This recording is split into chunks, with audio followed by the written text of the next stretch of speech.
And we've watched this mystery of iniquity in our time. For at least the last 100 years, billionaire bankers and businessmen have been trying to sell the world on a one-world government. After World War I, they tried to establish the League of Nations, and that failed. And then after World War II, they established United Nations and have dumped billions of dollars into it, trying to build their new world order. And we're almost there. So do I think that the coronavirus is a sign of the end of the world? I don't think so. But I do think this COVID-19 is a drill. It's a simulation. It's a dress rehearsal, if you will, to work out the bugs and get all the nations prepared for this final world government. For the last 3 months, we've watched our globalist leaders manipulate us with the Marxist revolutionary technique known as the Hegelian dialectic. It's a very complicated philosophical thing, but it can actually be salted down to about 3 points. And that is called problem, reaction, solution. The way you change cultures is using problem, reaction, solution. So these globalists, they cause a problem, be it terrorism, a pandemic, or global warming, or whatever they want to come up with. And then they wait for our reaction. Our reaction as people tends to be the same. Oh no, we're all going to die. Somebody do something. And then they have the solution, a prepackaged, ready for us, usually involves more government control of our lives. So let's look at the timetable a little bit. Sometimes it gets blurred with our 24-hour news cycles that go through, but let's look back at the timeline and see the changes that have occurred in the last couple of years that's brought about our current predicament, which for us began on March 15th when President Trump declared a state of emergency for coronavirus. 3 years ago, November the 8th, 2016, Donald Trump shocked the world by winning the presidency of the United States of America. He won this election by promising to make America great again, to put a stop to the globalist agenda, to close our borders, and to quit paying all the bills for United Nations and NATO. Also to stop this man-made global climate change hoax and to stop the one-sided trade deals. He said, I want international trade, but it needs to be fair trade, not with America always being on the other end of the hook there. So once he started all this, immediately the globalist billionaire banking and business class turned on him.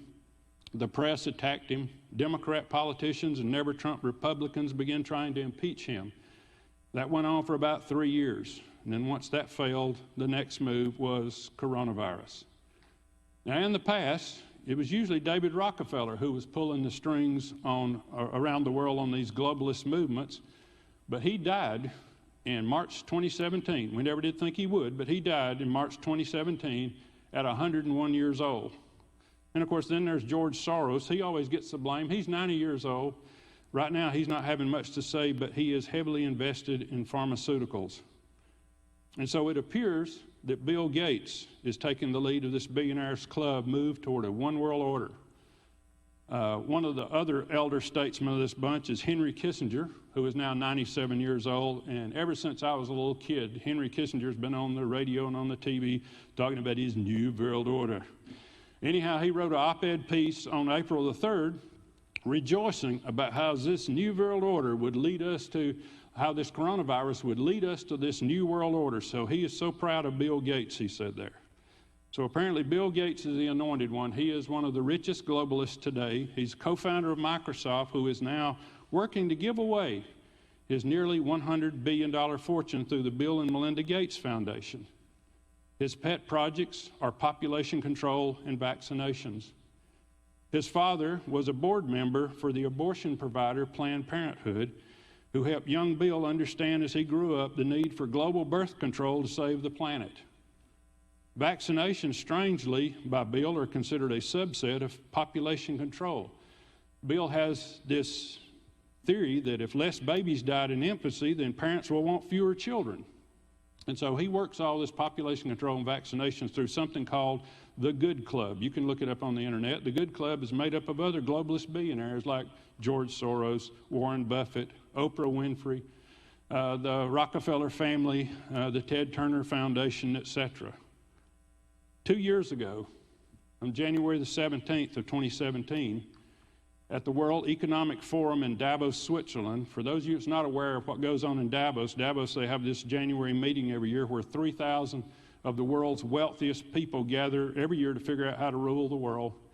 Bill Gates, back in 2017, initiated a new working group called CEPI, the Coalition for Epidemic Preparedness Innovations.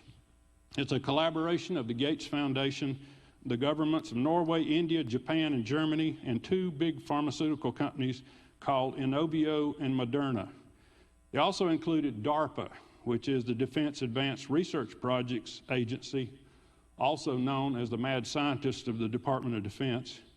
They also included the Army, U.S. Army's Medical Research Institute of Infectious Diseases. That's the mad scientists of the Army that work out of Fort Detrick, Maryland. This CEPI began working on the next epidemic in 2017. Also, at Davos, Gates began working on a Netflix video called Pandemic. Now, as y'all all know, I don't watch movies, but maybe I should have watched this one. It was released in November of last year. The plot of the movie was a coronavirus that originated in a wet market in China, leaving millions of people dead. Wow, what do you think? Is that a coincidence? Is Bill Gates a prophet? Or is it a plan? Last fall, October the 18th, 2019, there was a pandemic exercise called Event 201 at Johns Hopkins University.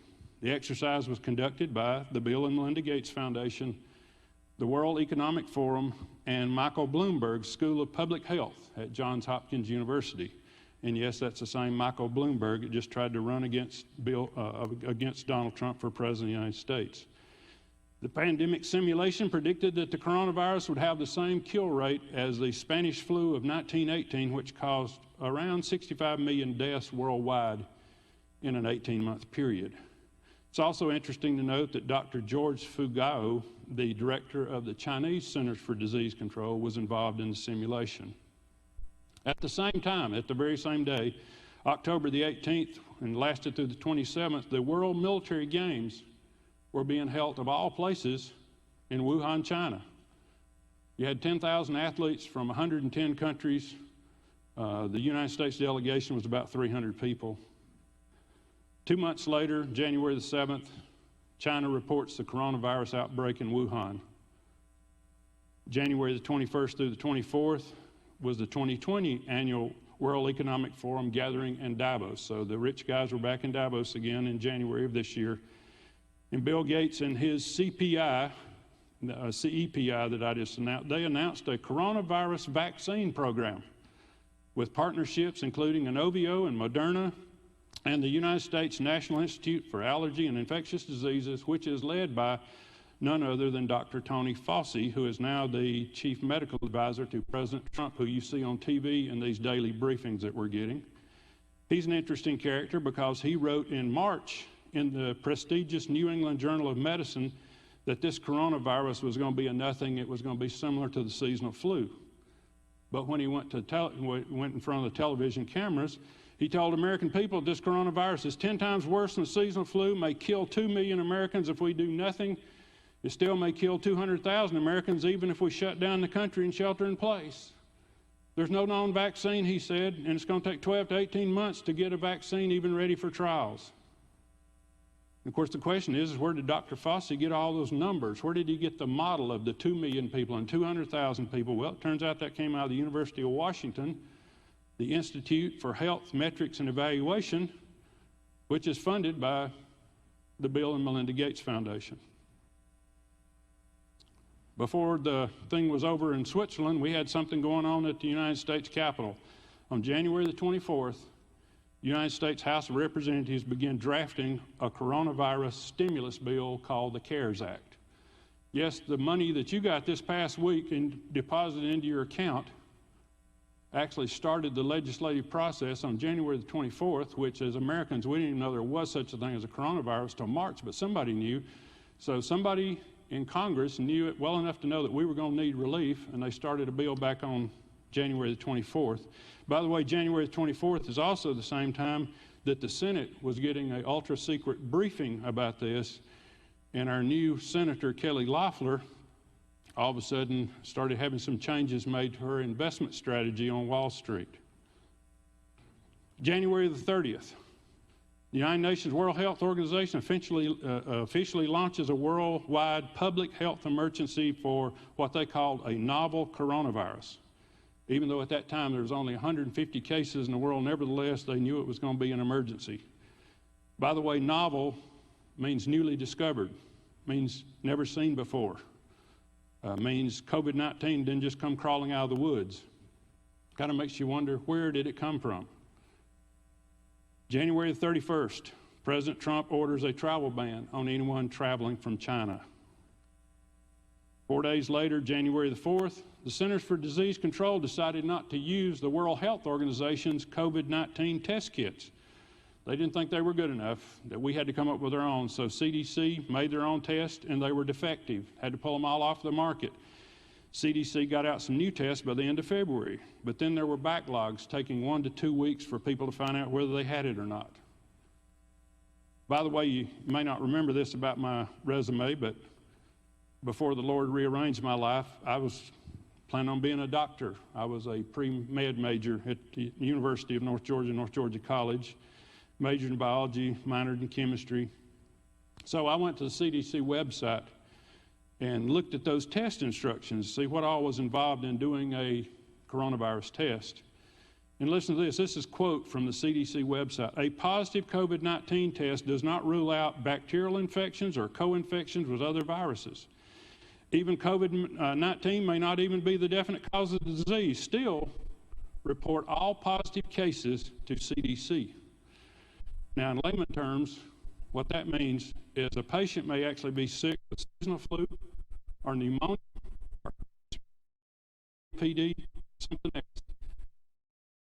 Molecule of COVID-19 DNA in their swab of their throat or their nostrils, then you're going to report that to CDC as a positive case.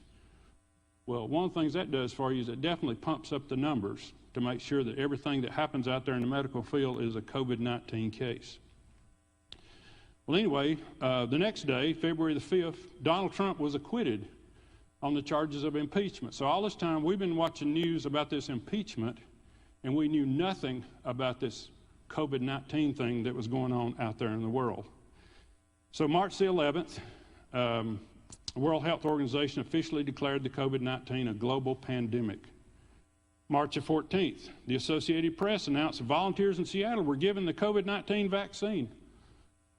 Wait a minute. That was made by Moderna, where have we heard that name before, and it was approved by Dr. Fauci's National Institutes of Health.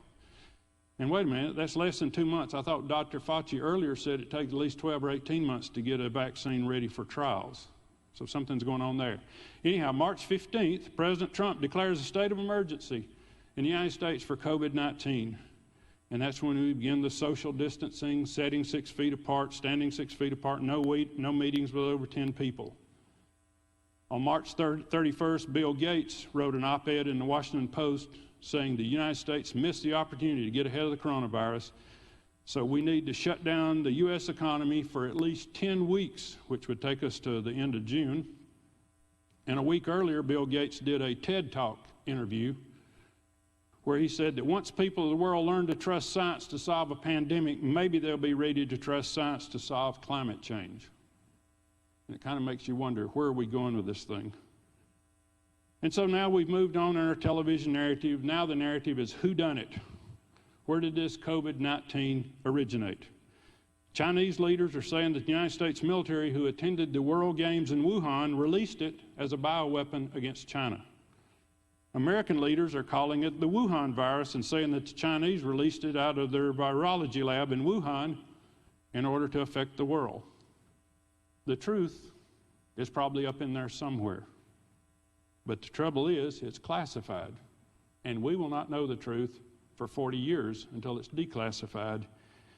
And at that point, I will not care.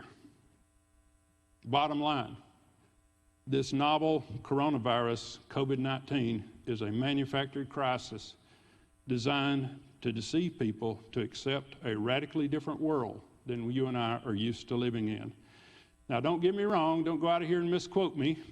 I'm not saying that people don't get sick with coronavirus. I'm not saying that they don't even die with it. The only thing I'm saying is, according to the Centers for Disease Control, who keep up with all these diseases, in an average year in the United States, there are 39 million cases of flu. 39, that's 10%. 39 million cases of flu, and between 30 and 60,000 people die. And I've been living on this planet for 63 years now, and we have never shut down the U.S. economy over that big of a threat and that many deaths. But here we are, for some reason, the powers that be have chosen to shut down America over COVID-19, which we've already said they're cooking the books on it. But right now, they've only got 70,000 cases against 39 million cases every year between flu and COVID. And also today, they've got it jacked up to 35,000 deaths, but still that's considered a low flu year. So once again, why did we shut down the economy? I believe we are being deceived and manipulated. And the question is why are we being deceived and where are we going with this? Well, according to the prophet Daniel and the apostle Paul, the mystery of iniquity is already at work.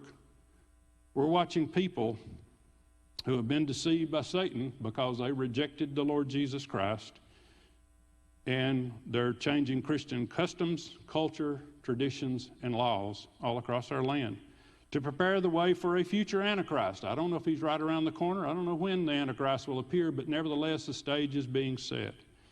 And we've seen a lot of changes just in the last month. As Rahm Emanuel, the former mayor of Chicago and former White House chief of staff under President Obama, used to say, you never want a serious crisis to go to waste. And brothers and sisters, they're not wasting this one. We have watched our leaders transform this COVID-19 coronavirus from being just another virus into a crisis, into an epidemic, into a public health emergency, into a global pandemic. Now, I want you to stop because, again, we get caught up in the day-to-day 24-hour news cycle, but stop and think about all the changes that we have accepted in about a month's period of time. We'll start off with the first thing they had to do, and that was to verify the power of the press. Make sure that those 5 corporations that control 90% of what we see and hear in the media still have the ability to put everybody in a panic. And of course, we're talking about CNN, Time Warner, ABC, Disney, Fox, News Corp, CBS, Viacom, NBC, Comcast. These networks bring on experts whose job it is to convince us that we need to give up our liberty or we're all going to die. They bring on globalist experts who explain that global problems require global solutions. I've heard that a half a dozen times, sometimes daily. They tell us the world is too complicated for any nation, even something as great as the United Nations. We can't fix this by ourselves. We need a one-world solution to our problems. They bring on experts who tell us that we need to quit being ignorant and listen to science, listen to the experts, listen to the technocrats. They alone know how to fix pandemics. They alone know how to fix climate change. Another one of the great changes that we've seen that I've never seen in my time is called social distancing. 6 feet between individuals, no gatherings larger than 10 people, order people off the streets and confined to their homes. This is a trial run at martial law, but it turns out they never needed martial law because most Americans submitted voluntarily. But governors have ordered up police, deputized government workers, and have deployed National Guard just in case we, the people, get sick and tired of this and rebelled. And to further add to the rumors of a police state, our governor in Georgia set up a telephone hotline so you can call and rat out your neighbors who are not complying with lockdown orders. That sounds more like Russia or China than it does the United States of America. The next big change is crashing the capitalist economy. Following these social distancing guidelines, we have watched 22 million Americans lose their jobs. We've seen the stock market drop 10,000 points. We've seen our retirement savings vanish and go down the drain.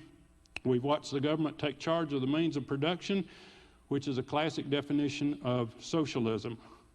We got the government using executive orders, loans, and grants in order to pick which businesses will win and which businesses will lose. Another big change that's come out of this is they've made the church irrelevant, or should I say more irrelevant than what we already were. In times past, when America went into a crisis, they would call the people of God to pray. That's not what we're hearing now. We're hearing we need doctors, we need scientists, we need people to tell us how to do this. We don't need God, we don't need churches and prayer. Churches are listed among non-essential businesses. Pastors are not allowed to visit sick members in hospitals or nursing homes. The Christian tradition of handshaking with the right hand of fellowship is forbidden. Churches are not allowed to assemble, which is a violation of our First Amendment right, freedom of assembly and freedom of religion. Not to mention it's also a violation of Hebrews chapter 10, verse 25, which says, "Do not forsake the assembling of ourselves together." Our sermons and our Sunday school classes are forced online, which means that all of our words are being saved and stored in the National Security Agency's new and huge data center in Utah, which, as long as we have a government that's okay with Christianity, is okay. But what if our new world government is more like China? Then our very own words will be used against us in a criminal trial. So NSA, if you're listening, there it is. And so now the government is offering free money to churches. Never mind the fact that using taxpayer money to prop up churches who are in debt is a violation of the First Amendment of the United States Constitution. As our minister of music, Derek, often says, with the shekels comes the shackles. Whoever takes government money will ultimately take government regulations. And I don't think we want to do that at North Lake, at least not on my watch. Another change, cashless society. This is one of the globalist dreams and has been for years, to get rid of cash, use digital currency to be able to monitor and control the flow of money around the world.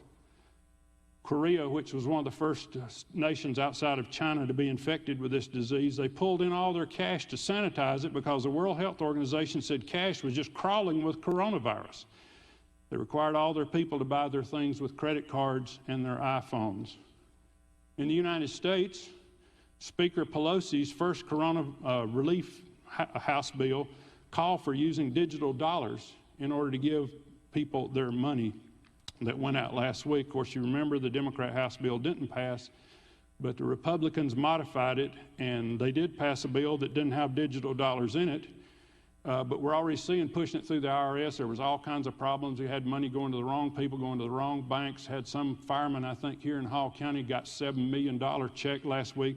I mean, it was strange, I guess, just to prove that it's not going to work that way. So now we have a Senate subcommittee on banking that's working on the details of how to give any future money to Americans in digital money instead of cash. Speaking of the government giving out money, one of the goals of this New World Order is universal basic income, where you get paid to do nothing. You don't have to work for money. The government decides what you need. I guess giving $1,200 to every adult and $500 to every child was a good test run. Interesting article in Bloomberg News on April the 5th. Spain is using the coronavirus crisis to roll out its universal basic income system. So apparently some of our nations know what's up with this. As Trump was signing in the $2 trillion relief bill, he said that the final cost of all these programs will probably be $6 trillion. Now, brothers and sisters, this may sound good for us to be getting all this free money, but the thing you got to remember is no such thing as a free lunch. It will come due at some point. I believe by the time we get to the November elections, our national debt will be over $30 trillion. And just the interest on that debt will take up 15% of our federal budget. Think about that. 15% of your tax dollars will be going to empower international bankers who are holding our debt. Now, I could go on, but look at the hour. So let me conclude with another little notice change.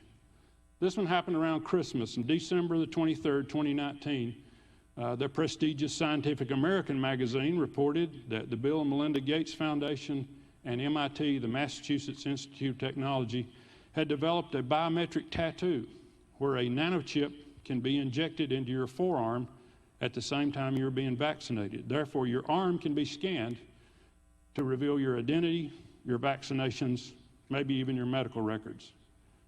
The biometric tattoo program is part of a bigger plan called ID 2020 that was also announced this January at the World Economic Forum in Davos, again sponsored by the Bill Gates Foundation, Rockefeller Foundation, and several other billionaire organizations. These compassionate billionaires advertise this as being a special tool to help poor little children in undeveloped countries who are in a crisis. When there's a war or famine or something like that, they have to run to some other country, and you don't know, they don't carry papers with them, so you don't know whether they've had their shots or not. So all they got to do is scan their little forearm and know whether they've had their shots or not. Sounds very compassionate. But then you read on down the article, they also mentioned that these tattoos would be a great screening tool for people at airports, border crossings, schools, healthcare facilities, government buildings, and sports facilities. Brothers and sisters, 2 Thessalonians 2:7, the mystery of iniquity is already at work. Now, I know for those of you that are still watching by television, I haven't turned it off yet, after one of my conspiracy theory prophecy sermons that I do from time to time, I'm often asked, well, Brother Danny, well, what can we do about it? I mean, you preach a sermon to scare us all to death. Well, what can we do about it? Are there some politicians that we can call to stop this thing? And the answer to that is I don't think so, because I think this train left the station a long time ago. The real question is not what can we do. The real question is going to be, what will you do? If this coronavirus makes its second or third wave around the world like the experts are predicting, and the Bill Gates vaccine is magically ready, and they offer you the vaccine, but in order to get the vaccine, you also have to receive the biometric tattoo. Will you take it? If not, you probably won't be able to go to work or to school or the grocery store or to the bank. In the grand scheme of things, it'll probably not be a non-Christian thing if you accept that tattoo. A vaccine tattoo will probably be okay. But later on, if we carry out this philosophy to Revelation chapter 13, when it's not just about a vaccine, but when you're required to swear allegiance and be willing to worship the exalted leader of the United Nations, or whatever the name is called at that point, to prove your loyalty to the UN, then you must take this biometric tattoo. And if you don't take it, then you won't be able to buy or sell or travel or get health care. What then? You're probably saying, Danny, I think this is a little extreme. I don't think this can happen. Sure, it can happen. It's happened before in history, even in some non-techie times. In ancient Rome, under the Roman Caesar Domitian, who happened to be in charge when John wrote the book of Revelation, he forced people to offer a sacrifice once a year of incense. It was just a little pinch. It wasn't much incense, just a little bit. All you had to do is pitch it into the fire and say, Caesar is Lord. That's it. And you're a good Roman citizen, and life goes merrily along. But that was a problem for some folks called Christians. They refused to take the pinch of incense and pitch it in the fire. And they refused to say, Caesar is Lord. Instead, they said, Jesus is Lord. And they and their families were thrown to the lions or given some other horrible punishment. We'll talk about that more next time when we talk about Sardis, the persecuted church. Is this coronavirus a sign of the end of the world? I don't know. But I do know that we're 2,000 years closer to the end than when Paul wrote to us about it in 2 Thessalonians chapter 2. My prayer for me and my prayer for you is Ephesians 6:13. That is, Lord, help me. Lord, help my Northlake family to take up the whole armor of God, that we may be able to withstand in the evil day, and having done all, to stand. To stand up for Jesus till he comes. As we close, let me ask you, are you saved? You know Jesus Christ, your personal Savior and Lord? Is he Lord of your life? Next question is, are you alert? Are you paying attention? One of the things that Jesus told us before he went to the cross was to watch. Because all these things are going to happen in an hour when you do not suspect it. Behold, I come as a thief. Are you putting on the whole armor of God? Are you in the Word daily? Are you praying for strength? Are you preparing yourself and your family for some difficult days ahead? Because as the Apostle Paul warned us, the mystery of iniquity is already at work.